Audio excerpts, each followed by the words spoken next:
Welcome you all to another session in the series of webinars on nonviolent communication, which is being organized by CBSE in collaboration with Gandhi, Smriti, and Darshan Samiti. CBSE has already launched an orientation course for nonviolent communication for its teachers, parents, and students. And this course has been developed by Dr. Vedabhyas Kundu, who is a program officer in Gandhi Smriti and Darshan Samiti, and also he is the speaker of today's session. Today's session is on resolving conflicts using non-violent communication. Dr. Kundu, welcome to the session, and please, you can take it forward from here. Thank you, ma'am. Thank you, CBSE, and all the officers and every staff of the Central Board of Secondary Education. It is a great honor that for all of us here at Gandhi Smriti that we have been able to join hands with the CBSE to promote this course on non-violent communication, which is an extremely important aspect in today's world when there are so much of differences, there are so many difference of opinion, views, etc., etc.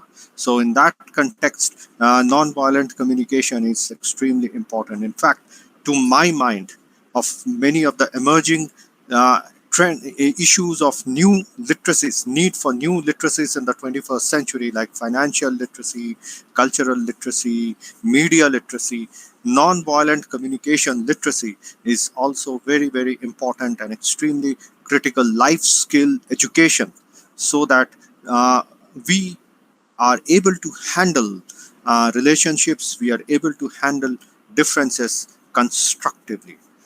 Thank you, Rama ma'am, for inviting me for this session, the third lecture series, the third lecture in this webinar series on nonviolent communication. Friends, in the first lecture series, we had given an overall, a generalized view of what exactly is nonviolent communication, why we need nonviolent communication in our daily lives, what exactly is that, the definition, the different elements. We discussed the different elements of nonviolent communication. In the second lecture series, we focused totally on the schools. How important is it to integrate nonviolent communication in the school ecosystem?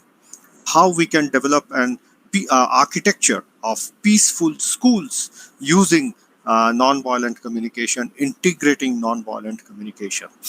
In this third lecture series today, we are going to focus on how we can resolve our disputes, conflicts, disagreements meaningfully and constructively using the tools and strategies of nonviolent communication. Friends, हम लोग सब मनुष्य हैं और हमारे life में, हमारे ज़िंदगी में कभी ना कभी ऐसा मौका आता है जब कि हमारा दूसरे किसी व्यक्ति के साथ, किसी ग्रुप के साथ कोई डिसएग्रीमेंट होता है, कोई डिफरेंस ऑफ ओपिनियन होता है, कॉन्फ्लिक्ट हो सकता है. As human beings, it is simply impossible or unavoidable that we come into a situation where we will not have any differences of opinion with anyone, or we will never have conflicts. We are human beings after all. So that is something which is unavoidable, it is organic, it is quite natural. The challenge for all of us is how we handle these conflicts, how we handle these differences, these disputes. That's the key. Because at some stage or the other, at some point of time, during the course of the day, possibly even during our course of our work, when we are in school, whether we are in the family, whether we are in our neighborhood, whether we are with our friends, there will be some differences of opinion, because each one of us have different perspectives. Each one thinks things differently. Each one of us perceive things differently. So that is the way the differences arises. The issue is that how we handle these differences. If we handle these differences constructively, if we handle these differences properly, manage these differences in a very, very proper way, then it is possible that we will get over with these disputes and our relationships don't suffer. मगर ऐसा भी situation होता है कि हम लोग सोचते हैं कि हमारा जो व्यू पॉइंट है वो बिल्कुल परफेक्ट है और दूसरा व्यक्ति जो है वो गलत बोल रहे हैं, और जब हम अपना ही पोजीशन से कोई फ्लेक्सिबिलिटी नहीं दिखाते हैं, we are not flexible in our own, in what we are trying to say, and we become more aggressive in what we are trying to push for, then the problem starts. When there is differences, हो सकता है कोई एक छोटा सा issue है जिसके लिए हमारा किसी के साथ डिफरेंस ऑफ ओपिनियन हुआ, मगर वो इस तरह से उसको वो एक्सपैंड हुआ कि then it results in a big conflict, and it could actually also result in a destruction of the relationship with that particular person. हमने देखा है कभी भी कई बार ऐसा होता है लाइफ में कि किसी के साथ इस तरह से डिफरेंस ऑफ ओपिनियन हुआ, कॉन्फ्लिक्ट हुआ कि शायद हम एक दूसरे के साथ और बातचीत ही नहीं करें, हमारा बातचीत बिल्कुल ख़त्म, हम एक दूसरे को ऐसा लगता है कि हम एक दूसरे को कभी जाने ही नहीं, we have never met each other, we forget each other. But that is not a solution. The solution is, the issue is, how do we heal relationships? How do we maintain relationships? And that is the important, and the ingenuity lies in the how we manage the conflicts. In fact, a conflict can be like, the problem is starts when we are unable to understand the conflict critically. हो सकता है कभी conflict बहुत deep हो, कुछ ऐसे issues में अपना personal trauma, there could be a trauma uh, of any way. It could be personal, interpersonal trauma, in group communication trauma, group trauma. There could be trauma in different ways, and we are unable to understand it. We are trying to solve it at the surface level, and when we are trying to solve a issue or differences at a surface level, a हो सकता है temporarily we might have a situation, there could be a patch off, but हमारे दिमाग में, our thought process में हम सोचते रहते हैं कि how to get out of that whole thing, how we are we become aggressive, we continue to become aggressive in our thought process. So the patch up is very, very temporary, and the conflict may start once again. So in that way, how we are able to resolve conflict, we are going to talk today, and we are going to talk through a PowerPoint presentation. Also, let me tell you that when we think of a conflict situation, uh, we will share the PowerPoint now.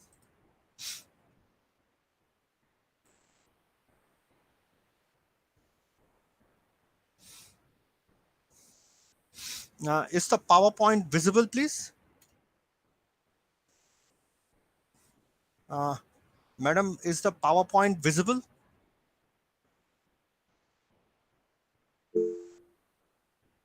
uh, mm, uh, is my PowerPoint visible, please, madam?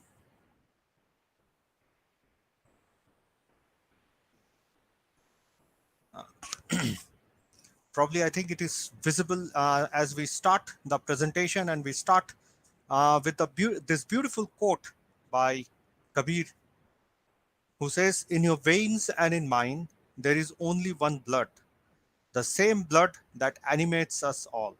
Since one unique mother begat us all, where did we learn to divide ourselves?" Very, very important quote by Sant Kabir. Now we go to this situation here. Simple terms, let us say that conflict actually begins when the human differences becomes an issue. And in fact, conflicts are those which, when we are, why we are in conflict. The issue is that because I have a difference of opinion, you have a difference of opinion, and we are at loggerhead with each other. So essentially, we can say that that particular conflict has been constructed by us, me and say XYZ, because we are engaging in that. And what we are seeing in a conflict situation, in most of the time, what happens is that we think negatively. Like if I am at loggerhead with you, and I will think negatively about you, all your opinions, all your viewpoints, all that you stand for, to me becomes quote unquote foreign. Like that means I feel that they're all wrong, I feel they're totally out of the league. So, and also my tendency would be to blame you. Probably if you revisit many times that you have a difference of opinion with, say, with one of your close ones, with your friends, anyone, if you think some of the points that we are trying to discuss and try to analyze in that context, probably you will realize that this is something which happens quite normally, quite naturally, whenever there is a difference of opinion or a conflict with anyone. So we start, quickly start blaming the other person कि no, no, no, मैं गलत नहीं हूँ, आप गलत हैं, इसीलिए ये लड़ाई हो रहा है, इसीलिए ये व्यू पॉइंट हो रहा है. So the differences, we think of differences in blame oriented way. Also, when we are actually at loggerhead with someone else, again, if you recollect, if you revisit many of the conflicts that you might have had with someone, you'll think probably that we become more individualistic, when the differences arises, because we are thinking ki what I stand for is correct. All of the values that I stand for, the ideas that I stand for, like I am correct and the other person is wrong. That's why the conflict has started. So that is the core issue. So in fact, that's what I said, that when our ideas get threatened, our views and values get threatened, we start looking at values, opinions, and actions of others differently. And in conflict, कि हमारे साथ conflict है उस views और opinions का.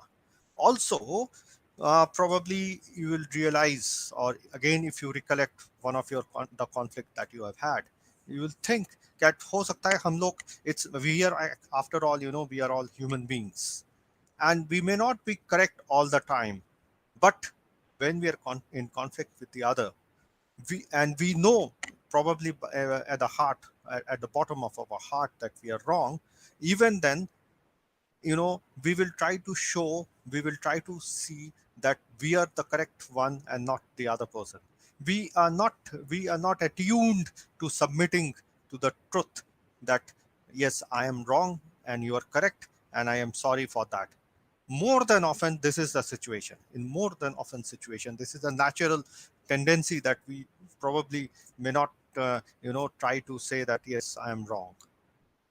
But also what happens is that we again, it is again a many times it happens, a natural tendency, we try to go on the defensive when we think if we are, when we know that we are wrong. And basically at that time we start fighting that this is our right, that is why we are fighting, so on and so forth.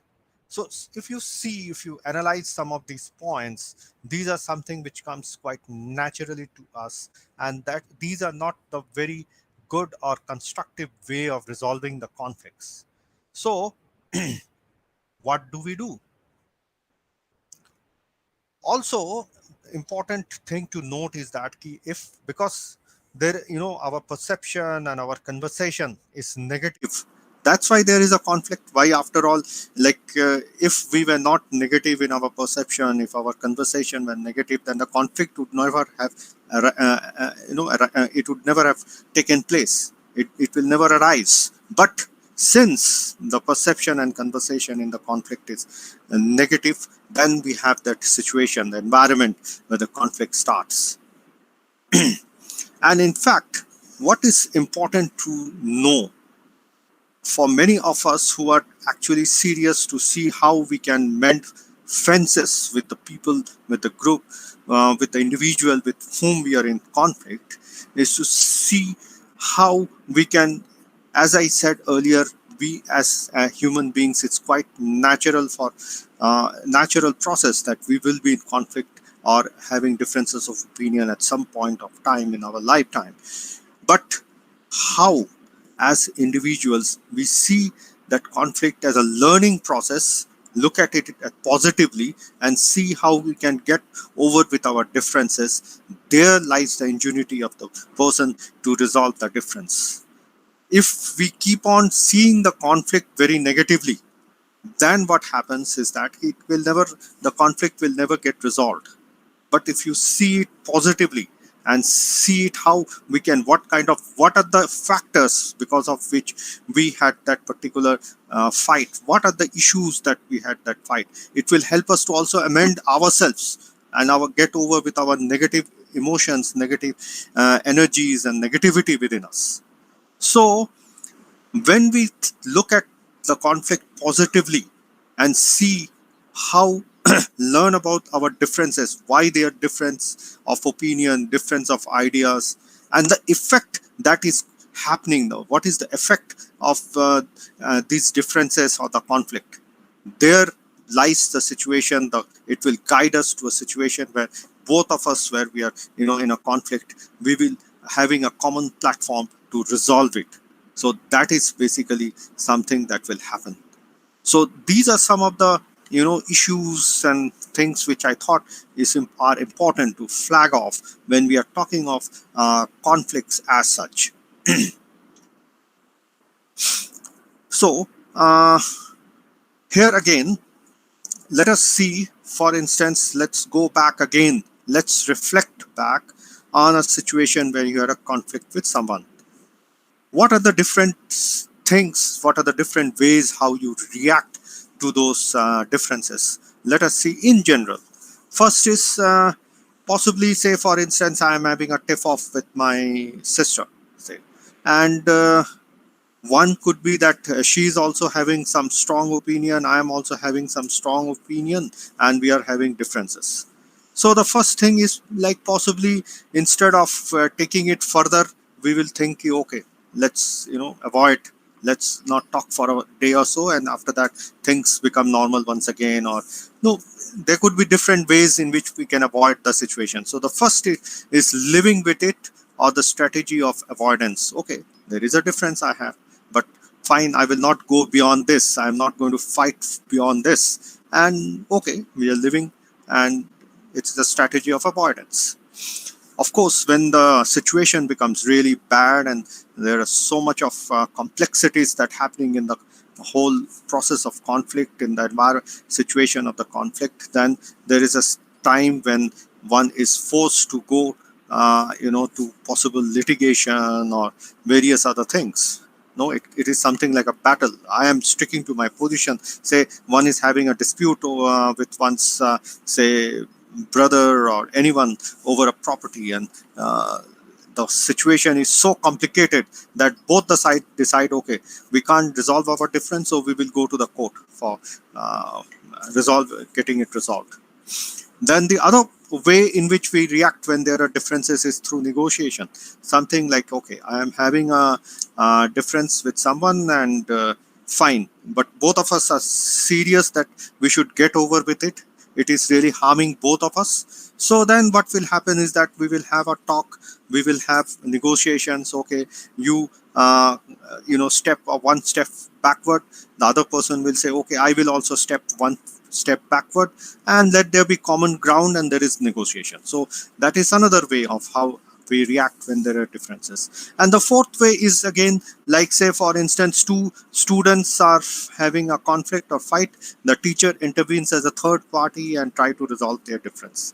Or it could be, say, two parties having a fight together, and then a third party or the mediator is called, and there is a dialogue between the two of them, helped by the mediator, and there is a common ground, there is a safe space where the two parties can come and talk and discuss to resolve their differences. So these are, in general, you see, these are some of the ways in which we generally react, or one generally reacts when there are differences or conflict of opinion. So these are something which I thought could be used to flag off this particular session. Here is a very powerful quote of the father of the nation, Mahatma Gandhi. Love is the strongest force the world possesses, and yet it is the humblest imaginable, because love actually binds us together. And when there is love, even with differences of opinion, we can get over with that situation, in a very, very good way, in a very, very proper way, sober way. So, what are the ways in which actually we can resolve conflict through non-violent communication? Friends, what is important when there is a conflict? How we will resolve a conflict? Through conversation, through communication. So the key in resolution of the conflict, any kind of conflicts for that matter, is talk, is conversation, is communication, the process of communication. And how and what kind of communication takes place determines the outcome of the process of resolving the conflict. It can either, it can lead to further conflict, it could expand the whole notion of the conflict, or it could actually help us resolving the conflict. So the method of our communication, how we are going to communicate, what is the process of communication, everything hinges around the way we communicate during the resolution of a conflict, during how we handle the conflict. So in that context, we want to share this very, very critical point on how we resolve conflict using non-violent communication.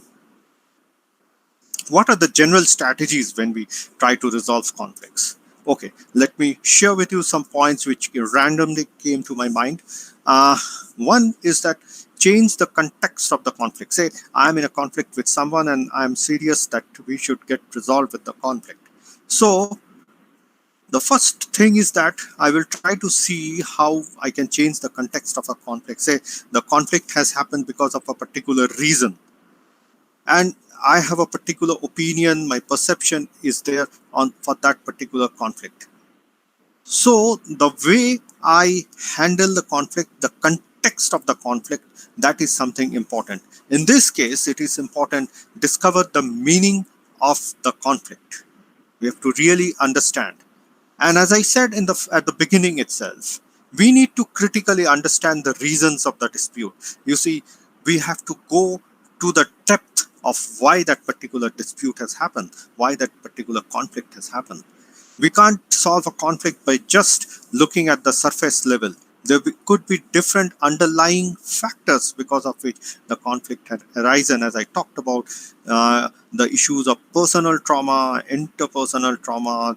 There could be so many different reasons, so on and so forth, because of which the conflict might have happened between the two parties. Why those two parties have really come to a position where they are in a conflict with each other. So we have to critically understand the real reasons of the dispute so that we can really understand it, and in that will help us to change the context of the conflict. Because friends, if we are looking at it at a very surface or a mundane level, we will not be able to do just proper justice to the resolution of conflict, or we will not be able to meaningfully handle that particular conflict.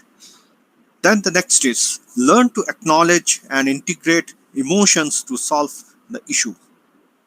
What happens is that probably you will realize from your own experiences that there could be we will have our emotions, fixed emotions, sets of emotions. Okay, this is, I'm so attached to such and such thing, I can't let it go. There could be different kind of emotions attached when we are in a conflict, and they are, in general, very intense. So what happens in normal process is that it's very difficult for us to openly communicating with the person with whom we are having the dispute to express our intense emotions. But if we are able to be open in communicating our intense emotions, that will really help remove the invisible barriers. There are so many barriers to resolution of the disputes, so many complexities that are involved. But as soon as, probably you will realize, as soon as we are able to express ourselves, express our emotions in a proper way, then it becomes much more easier to remove these invisible barriers, and that is something very important. So openness in communicating our intense emotions to help in removing these invisible barriers. In fact, again, we are trying to revisit this particular point, how we search beneath the surface for hidden meanings. Try to unearth the critical issues like desires, interests, emotions, and intentions, which can guide us on what is really wrong. You see, each one of us have some basic human needs, and when we are threatened with our basic vis-a-vis our human needs, like we feel threatened that such and such needs of ours are going to be stopped, or we are going to be bereft of such and such needs. There lies the problem, and there the seeds of conflict starts growing from there. So what is important is to unearth these critical issues, our critical needs, desires, interests, emotions, intentions. So these will actually guide us to find out fairly on what exactly is wrong. Because if you see, when someone is not well, the doctor will have to really understand what exactly is that particular disease or ailment, and from there the proper medication is started. If the doctor is not able to properly diagnose, critically diagnose on what exactly is the problem, the doctor might end up giving some medicine which may not affect that particular patient. So again, in this case, we really need some good diagnosis on what exactly is wrong before we start moving towards the process of resolution of that conflict. Separate what matters from what gets in the way. Blaming people, debating on who is right or wrong, trying to stick to one's position is not going to help at all. Like, we are, again, let us share, think, okay, we are in a conflict with a particular person. So we should, instead of just blaming that person or start debating, no, this is right or that is wrong, or sticking, being inflexible, in not being flexible to that our own position, it's really not going to be helping. What we need to do is what really matters from what gets in the way. So blaming, debating, you know, forcibly trying to stick to one's position, these are something which gets into the way of constructive resolution of the conflict. So we need to look at these areas. Again, our approach should be how we can solve problems creatively, plan strategically, and negotiate collaboratively. Whenever there is a particular, dispute with a particular individual or a particular group of individuals, the best technique is the problem solving techniques or collaborative negotiation techniques, and we should be able to handle that particular conflict in that particular fashion. So we should know how to, these kind of problem solving negotiation techniques, so that we are able to handle that particular situation in a much much better way.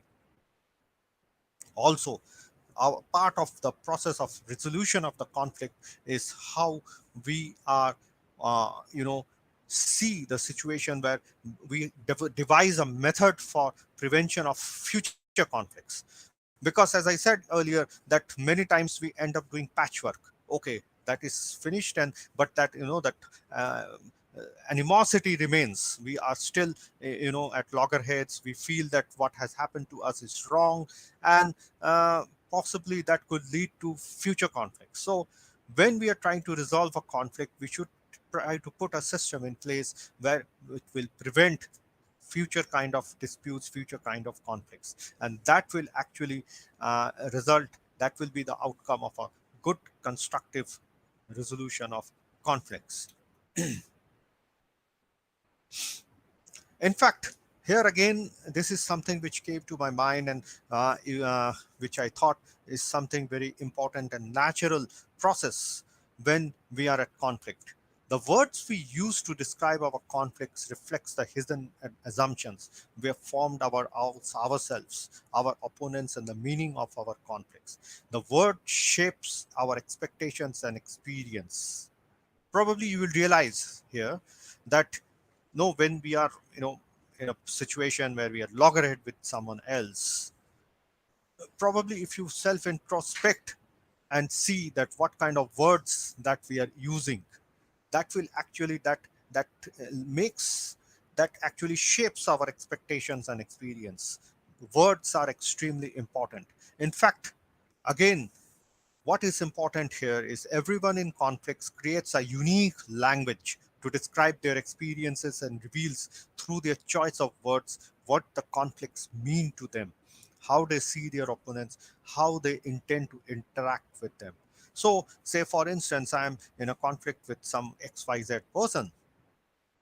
So the language I am using, the words that I am using during that process, it will actually help describe my own experience and how I am seeing that particular person and his or her point of view, and how I intend to interact with them. So language and the words that are used in a conflict are extremely important and guides and actually tells us how the process of resolution of conflict will go on. As I said right at the beginning, that it could actually result in more disruptive situations, or it will help in overcoming the conflict and ensure a win-win situation. In fact, Gandhi, Smriti, and Darshan Samiti has been extensively having these sessions on non-violent conflict resolution and non-violent communication in various educational institutions, and try to have a detailed, proper detailed workshops with students on their ideas of conflict and how they can resolve conflicts using non-violent means. So we do have this program for educational institution, and we have been conducting this program all across the country. So I thought I could share with you some of these posters made by some of these students. The basic premise of how we initiate a process of resolution of conflict using non-violent communication comes from the 5 pillars of Gandhian nonviolence. In our first webinar series, we had discussed these 5 pillars of Gandhian nonviolence. In the context of resolution of the conflict, let us just think and try to reflect on these 5 pillars and see how these processes are very key to resolution of our conflict. Respect. Every in all the conflicts start with a situation where possibly I may not have that much of respect for the other person. Even if there are differences of opinion, but both the parties or both the adversaries have respect for each other. They may have a difference of opinion, and everyone have their own right to have their own opinions. But if there is a difference of opinion, but they have respect for each other, it will help. It will actually be very, very useful uh, to resolve that conflict through a win-win situation, because they are respecting each other, they know each other, and when they respect each other, it will be much easier to resolve the differences. Because if they don't respect each other, then the conflicts begins to expand. Also, as I had told in the first webinar series, when we respect each other, it leads to greater understanding. So again, in a conflict situation, you will see that right from the start, if I am respecting my adversary, as we can learn from the life and actions of Mahatma Gandhi, that we need to respect our adversary. We must look at our adversary as another human being. So when we start looking at our adversary as another human being, and then it will be much easier to understand the person's position, his or her position. As I said right at the beginning, that in a conflict situation, we always tend to think that what we are standing for is correct, and we, in general, we will think we may not try to understand the other person's position, because that person might also be under certain stress, might be under certain situations. But if we are not ready to understand him or her, then again the problem starts.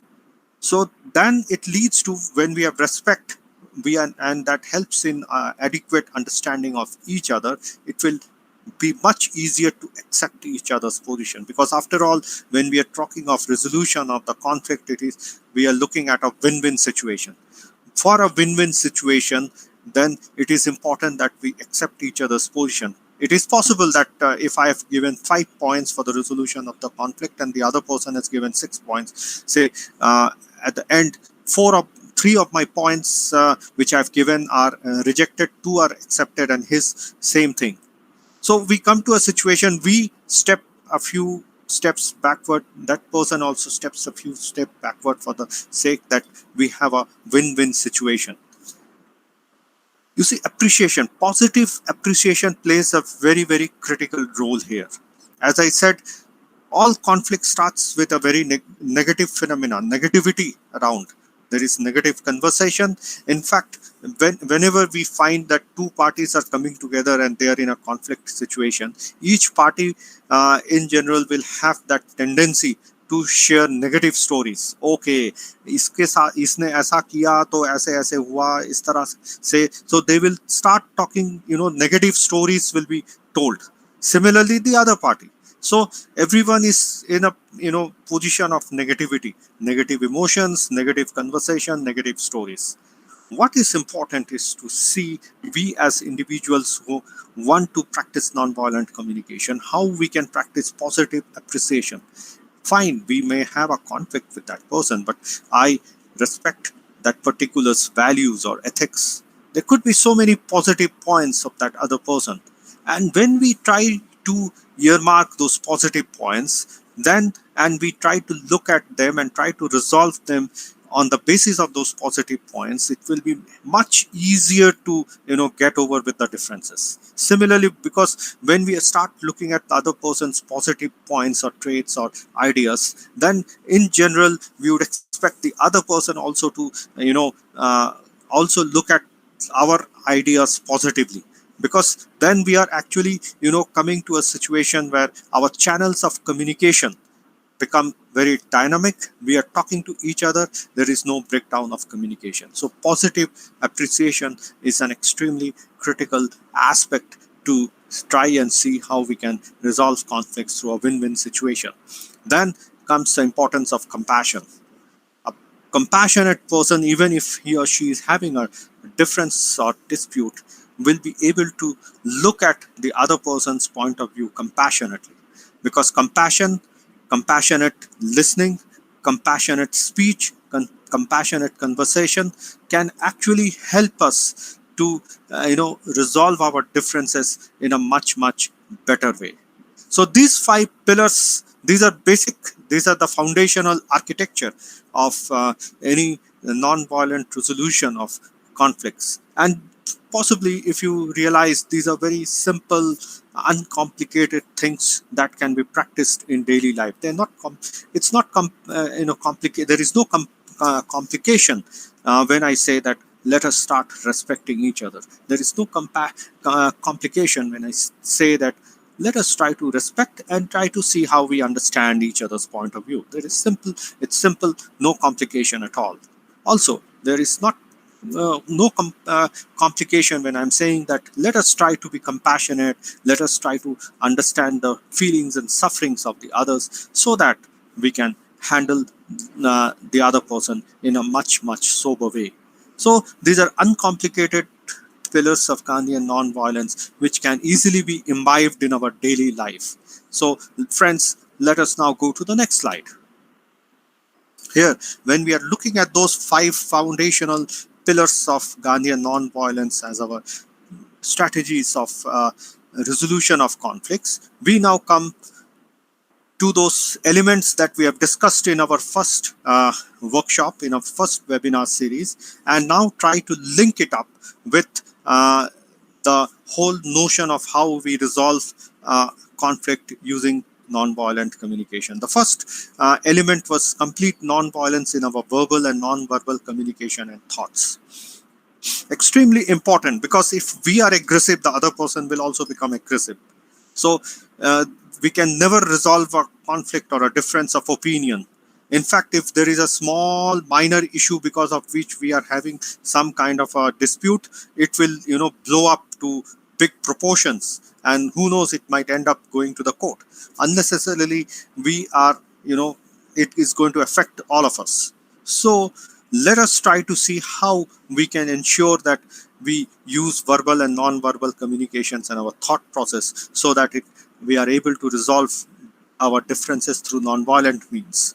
The second is use of appropriate language. As I said, the core of any resolution of conflict is language, the conversation that is taking place. And as I said just before this, in most of the situations where the adversaries are coming together to try and see how they're resolving differences, most of the time it is the negative language, the negative stories which rules the roost.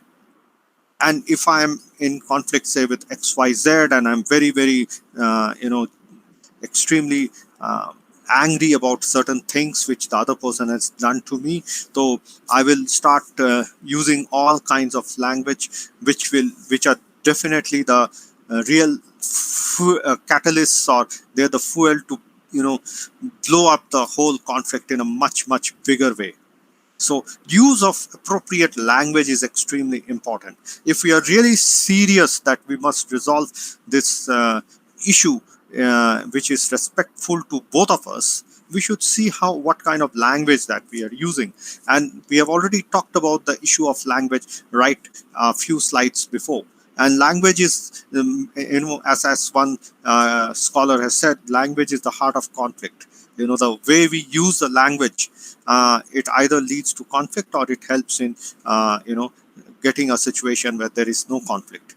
In fact, when we are talking of conflicts at a bigger level, I am reminded of this situation in 1994, when we all know the Rwanda genocide of 1994, where the two groups were there and there were huge number of people were killed. It was all as history says, that it was the different local radio station and the local media, how they used the language, it triggered the conflict further.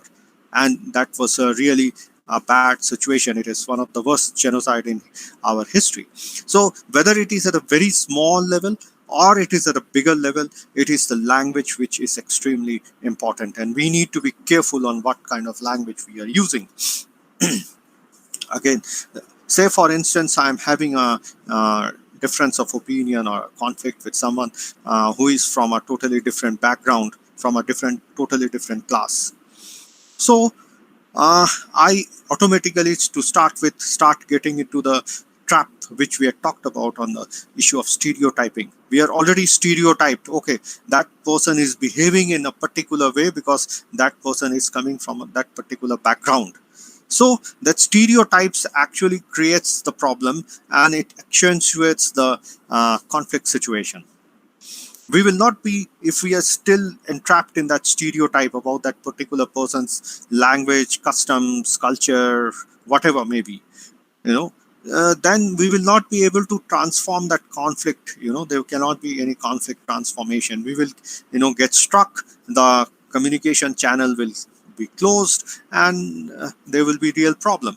So how do we avoid getting into that trap of stereotyping is extremely important for process of conflict transformation and resolution of the conflicts. Another extremely important aspect of element of non-violent communication is avoidance of moralistic judgments. You see, if you remember, if you again recollect any situation where you have been, having a difference of opinion or a conflict with someone, you will realize that possibly more than most of the time what we are attuned to is that say for instance we are ready to jump and give some judgments to the other person. Okay, you have done so and so thing, and that is why this has happened.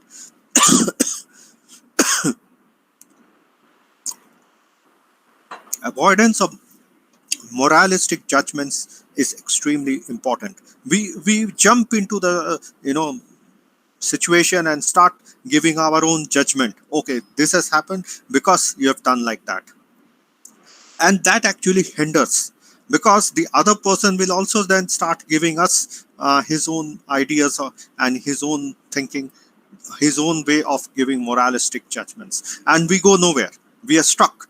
So if we have to really think of resolving that conflict, we should try to avoid these kind of judgmental situations. Each one of us should try to see the conflict as it is, try to look at the surface level, on the beneath the surface level, on what exactly is the situation, instead of trying to be judgmental of each other. Another extremely critical element of nonviolent communication is connecting with needs of others. In fact, I've already talked about the importance of, why a conflict happens when a particular need of ours, we think we are threatened. We think that particular need of ours is not getting fulfilled. So there are different forms and different types of needs of ours that are there. It could range from some kind of a personal need to emotional needs, so on and so forth. So when we are basically not able to fulfill our needs, there lies the problem, and the issues of conflict starts. When we are in the process of resolving the conflict, what is important is that we not only try to see how our that particular needs of ours, because of which we are behaving in such a manner, how it can be fulfilled. We also need to look critically at the other person's need at the depth level, on what is that particular need of that person.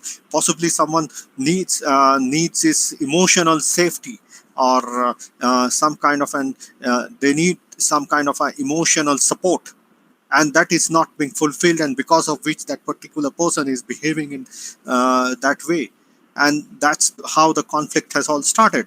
So we need to be able to not only express of our own needs, but also try to understand the needs of the others.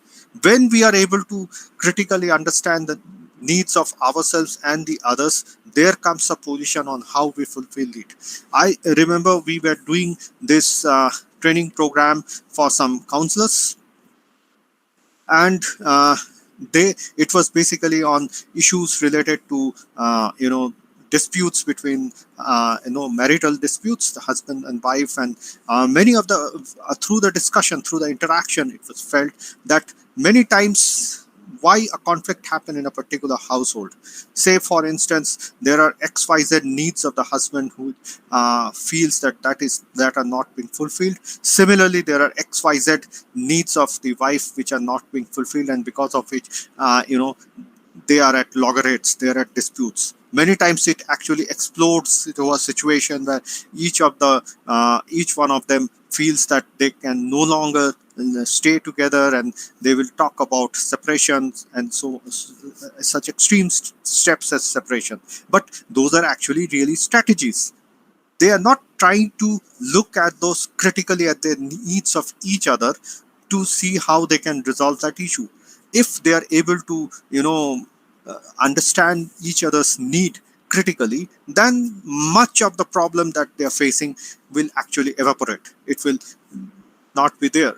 So when we are talking of conflict resolution through nonviolent communication, this is an important element of nonviolent communication, connecting with needs of others, and this necessitates for a proper, meaningful resolution of conflict that we are adept at critically understanding not only our needs but the needs of others, so that we are able to, see how we can resolve that particular dispute. There comes the importance of altruistic tendencies. Again, extremely important when we are talking on terms of resolving conflicts through nonviolent means. Because if, say for instance, if I am in the habit of being empathetic, as we have already talked of compassion, kindness, we have the spirit of forgiveness, we have the spirit of reconciliation.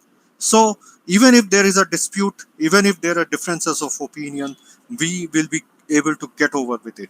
Here, as I speak, I am reminded of this beautiful quote of Nelson Mandela. He was there in the jail, in the prison for 27 years. And when he was getting released, just before he was stepping out from the prison, he said that I am not going to take the pain of these 27 years of being in the prison to outside. Because if I take that pain, I will always remain painful. I should forget about it. I should be able to forgive it, and I should be able to, start something new. Remember, after he was released and he became the president of South Africa, he initiated the Truth and Reconciliation Commission. Extremely important when we are, say for instance, someone has done something wrong with us, and there could be two ways we will finish our relationship with that person. We could be that we could be a situation where both of us come together, we try to forgive each other, we try to reconcile with the person.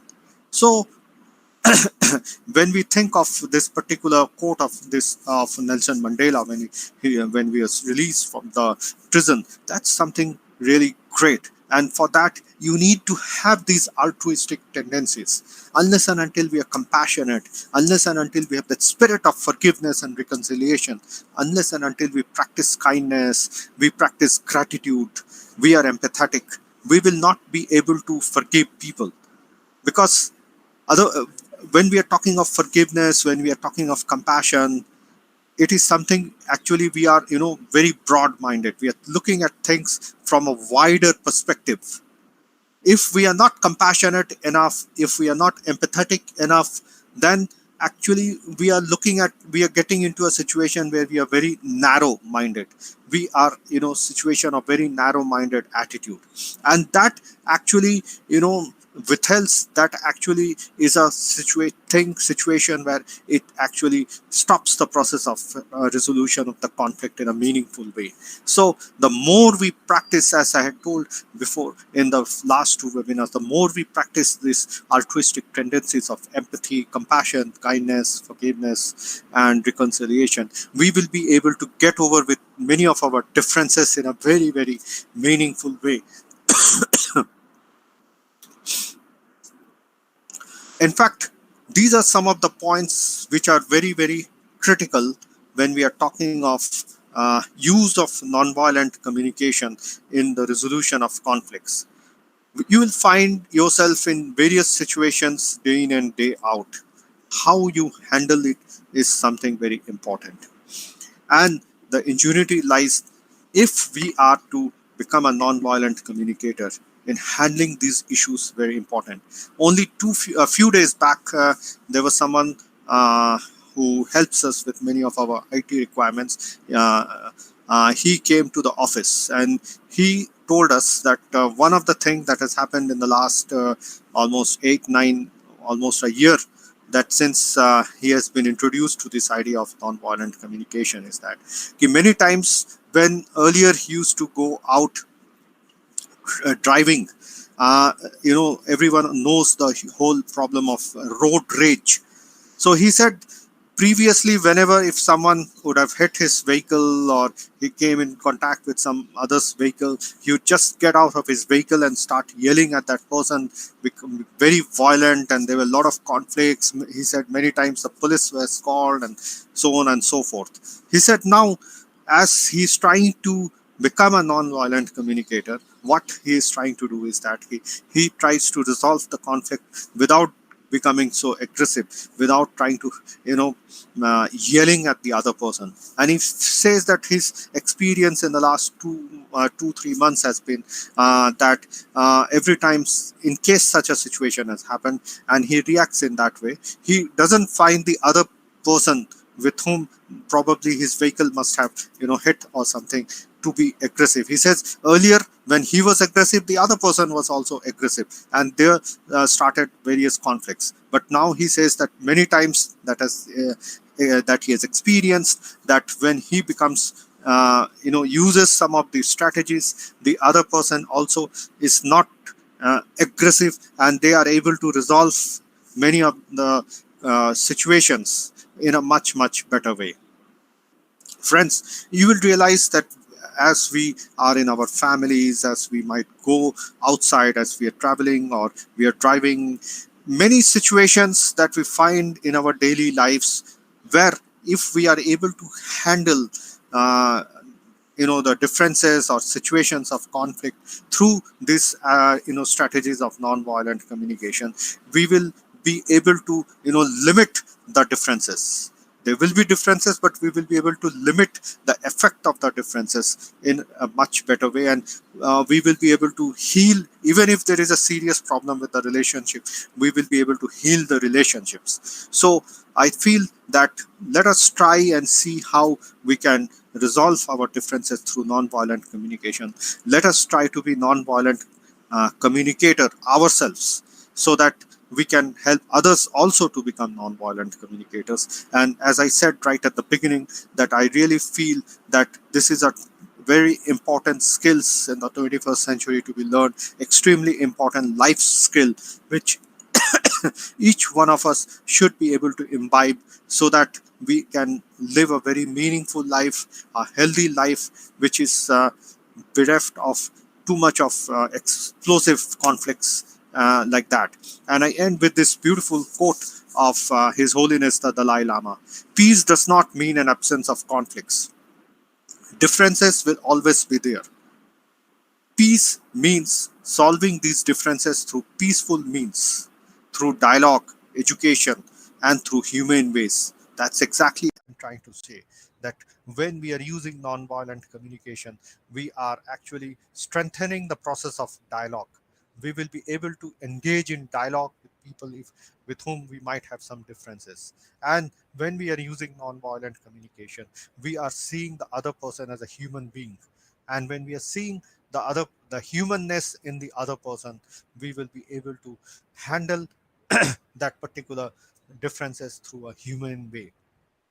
This is the presentation, and now I think we could have some uh, question answers session on this.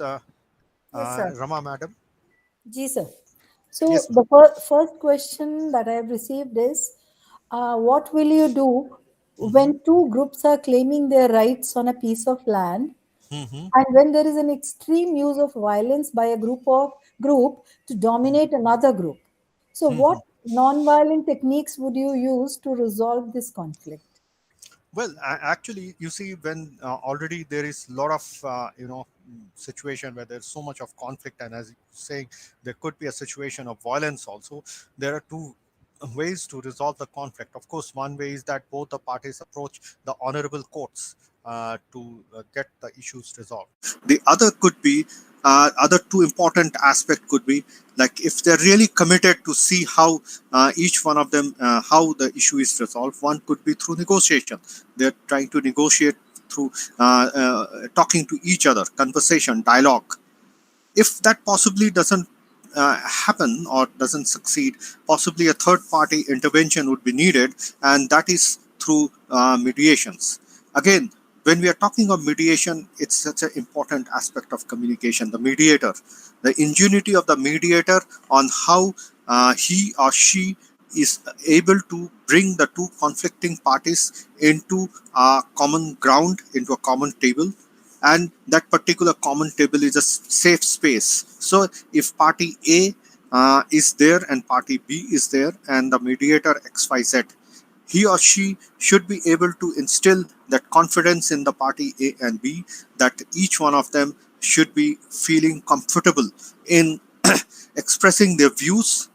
The mediator should be able to connect with the needs of each one of them, so that they can critically know and understand why each one of them get got into this particular situation in the first place, and then try to resolve it.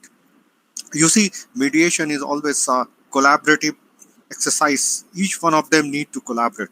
Even all this process of mediation or negotiation, they're all collaborative in nature. And when we are talking of collaborative problem solving, then much of the issues that are there is solved. And also the job of the third party, as you say, right, pointing out in this question, that these two parties are, there is a situation, there could be violence. It's important that the negative perception that are there, the negativity that are there in the first place, when he or she is bringing these A and B to the mediation table, is that to change the context of the negative perception, the negative stories, to a positive one.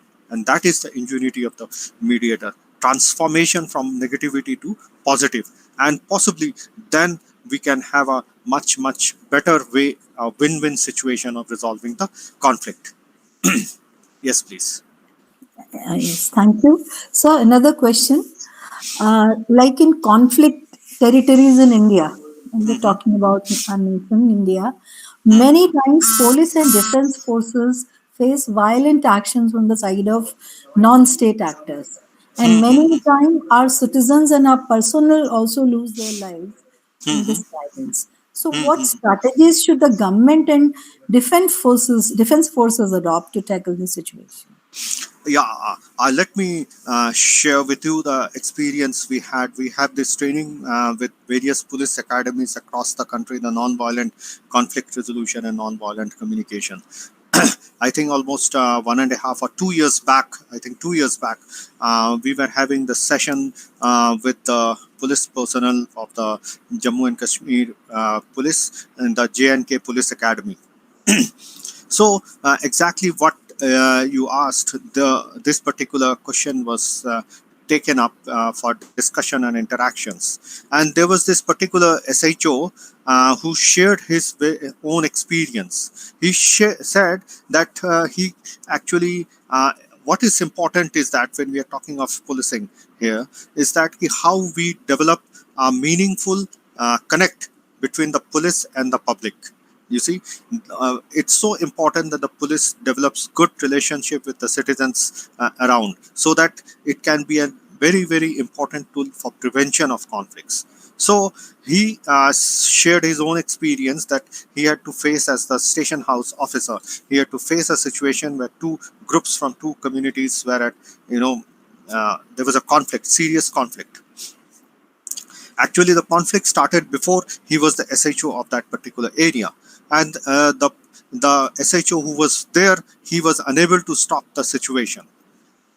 He was immediately deputed to take charge of that area, and he said that he beforehand he had already had developed some good relationships with key citizens from all the communities together. So when he first went to meet those groups, the non-state actors, what we can say, as you said, quote unquote, uh, earlier the police were not even able to reach out to them or even talk to them. But he, because of his solid work in that area, he was able to reach out to many of these people and try to engage the two communities in dialogue. Because when we are talking of conflict situation, the importance is that how we engage in a dialogue. He was able to engage in a dialogue, and he could get important people from all both the groups and both the communities together, and who actually trusted him. Actually, when we are talking of non-violent communication, it is also how we are going to enhance our trustworthiness. That is something very important, and it's extremely true in this kind of cases when we are talking of, say, police public interaction, or situations where you are actually having to face non-state actors. The trustworthiness, where a particular group in the community should trust you, otherwise you can't engage them in a dialogue. So he was able to engage them in a dialogue, and he was able to handle the situation in a much, much better way. And he said after a few days, the whole conflict almost disappeared. Again, I will tell you the example. So, we have been having this training program for the Delhi Home Guards, and we have been doing it for quite some time, for some years. And I was there in a feedback session. So this one of those home guards, he explained about he was posted in a particular police station, and he was telling that there were two groups which clashed near his police station. In general terms, what will happen in the different police way, they will go and cane them, or disperse the crowd and use those techniques. But he said he was able to convince his station house officer, why not use some of these strategies